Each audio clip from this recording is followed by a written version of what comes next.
এবারে বক্তব্য রাখার জন্য আহ্বান জানাচ্ছি গ্লোবাল সুফি অর্গানাইজেশনের ময়মনসিংহ জেলা সমন্বয়ক রায়হান শাহকে। বক্তব্য রাখছেন বাবা রায়হান শাহ।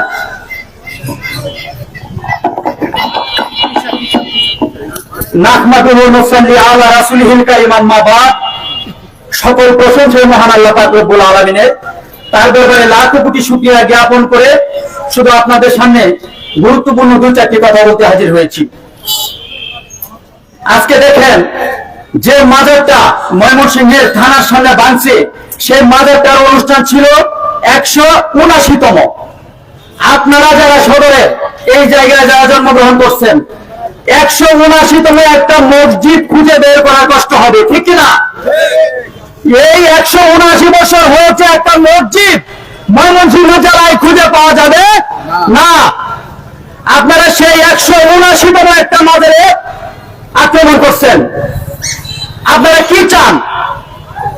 এই রাষ্ট্রে আপনারা কি কায়েম করতে চান? আপনারা কি এই রাষ্ট্রে একনায়কতন্ত্র কায়েম করতে চান?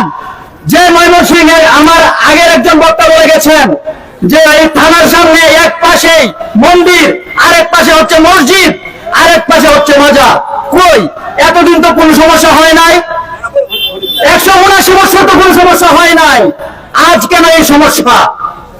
আর আপনারা যারা লেবাসদারি নামদারি মুসলমান, আপনারা বুখারী শরীফ খুলে দেখেন, সেই প্রকৃত মুসলমান যার হাত এবং জিহ্বা হইতে অন্য মুসলমান সুরক্ষিত। তাহলে আপনারা কিসের মুসলমান? আপনাদের হাত হইতে আজকে আমরা মুসলমান সুরক্ষিত নয়, অন্য ধর্ম অবলম্বীরা কিভাবে সুরক্ষিত? আজকে আমরাই আপনাদের কাছে সুরক্ষিত নয়। তাই বলতে চাই, আমরা সুফিজম, আধ্যাত্মিকতা আমাদের শিরায়, আমাদের রক্তে। দরকার হলে এই শিরা উঁচু করে জীবন দিয়ে দেব, এই রাস্তা ত্যাগ করবো না। সত্য বলতে সাইজির একটা কথা বলতে হয়, সত্য কাজে কেউ নয় রাজি, সত্য কাজে কেউ নয় রাজি, সবই দেখি টানা না না।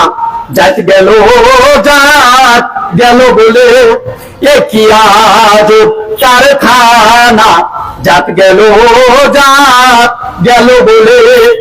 দেখো ফকির আমার চন্ডাল মুছি, আমরা এক জলেতে সবাই সুচি। ফকির আমার চন্ডাল মুছি, এক জলেতে সবাই সুচি।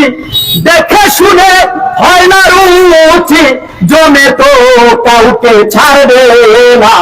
জাত গেল, জাত গেল বলে এ কি আজব কারখানা, জাত গেল, জাত গেল বলে। সুতরাং এই বৃহত্তর ময়মনসিংহ আমরা কোনদিন যারা আছেন এখানে সদরের সন্তান হিসেবে বলতে চাই, আমরা কোনদিন বৈষম্য করে নাই, কোনো জাতির সাথে কোনো বিদ্বেষ হয় নাই। আপনারা যারা এই মাজার ভাঙ্গার সাথে সিসি ফুটেজ আছে, ওসি সাহেব জানেন সিসি ফুটেজ আছে, এটা দেখে আপনারা অতি তাড়াতাড়ি ওনাদেরকে গ্রেফতার করেন। আমরা একটা নিউজ পেয়েছি 1500 আসামি করেছেন। 1500 আসামির দরকার নাই, এটার নেতৃত্বে যে দু একজন ছিল তাদেরকে ধরেন। সে আপনার সাথেই থাকে, সে আপনার সাথেই ঘুমায়, আপনি তাকে ধরেন। তাহলে আমরা কারো সাধারণ মাজার ভাঙ্গার বিষয়ে সঠিক সবকিছু জানতে পারবো এবং অতি তাড়াতাড়ি এই মাজার আমরা পূর্ণ সংস্কার চাই। এই বলে আমি আমার বক্তব্য এখানে শেষ করছি। আসসালামু আলাইকুম ওয়া রাহমাতুল্লাহি ওয়া বারাকাতুহু।